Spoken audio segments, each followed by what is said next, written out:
Thank you, Mr. Speaker. Question number 122. Answer be taken as read. Supplementary पूछे. बहुत शुक्रिया speaker साहब, मुझे बहुत ही डिटेल्ड आंसर मिला है, लेकिन आंसर के अंदर इतनी कन्फ्यूजन है। एक तरफ तो आंसर में कहा गया है कि हायर एजुकेशन कमीशन जो है वो सपोर्ट कर रही है एजुकेशन को। दूसरी तरफ अगर आप इनरोलमेंट की तरफ देखें तो आप देखेंगे कि जीबी में स्टूडेंट्स का यूनिवर्सिटीज़ में इनरोलमेंट -11, बलूचिस्तान में -1.6, AJK में 1.5 और टोटल जो इनरोलमेंट है यूनिवर्सिटीज़ में वो सिर्फ 6.3 है।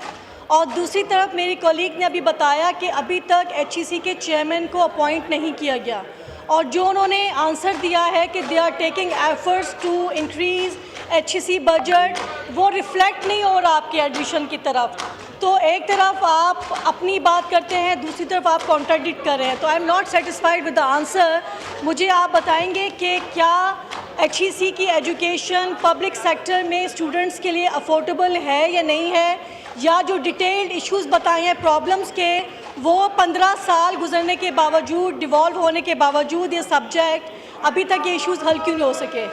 और सर अगर आप मेहरबानी करें कि अगर मुझे आंसर जो कंफ्यूज है इसको अगर आप रेफ़र कर दें कमेटी को तो बड़ी मेहरबानी होगी। थैंक यू जी, शुक्रिया। फराह नाज अकबर साहिबा। जी, थैंक यू सो मच जी। जैसे कि मैंने प्रीवियसली भी आपको बताया है कि जो हमारे फंड्स हैं, since 2018 we are just getting 65 billion, and this time 24-25 में जो डेवलपमेंट ग्रांट थी जो पहले 61 बिलियन थी वो भी कम हो गई है, वो 39.5 बिलियन पे आ गई है। तो ये एक थोड़ा सा हमें इसमें मसला आ रहा है, लेकिन इंशाल्लाह we are working on it. And as far as second question was why there is a decrease in these specific areas, तो इसके 3 रीजंस थे। एक उस वहाँ पर लॉ एंड ऑर्डर सिचुएशन का था, इन्फ्लेशन है, एंड probably COVID का भी था उधर। And the other thing why the universities are not getting more students is now that the children are going towards the technical education. Technical education में वो freelancing, graphic designing, web development and free online courses कर रहे हैं। And there is a course by the name of MOOCs.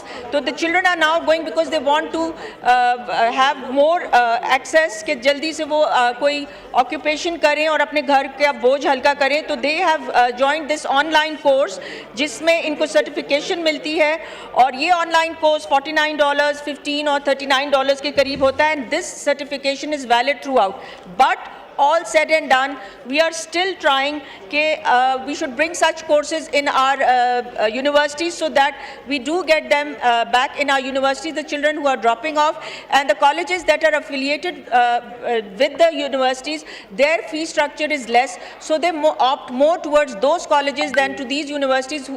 That's why the dropout is little. Also, if we look at the MD-CAT last year, that was 90,000 children had appeared, and there's been a 50% decrease in it, 47,000, because most of the children are now opting toward the IT and technical education. So this is an issue that we are facing, but we are trying to bring it back into the course, and inshallah working on it, and hopefully we'll get our students back online. Thank you so much.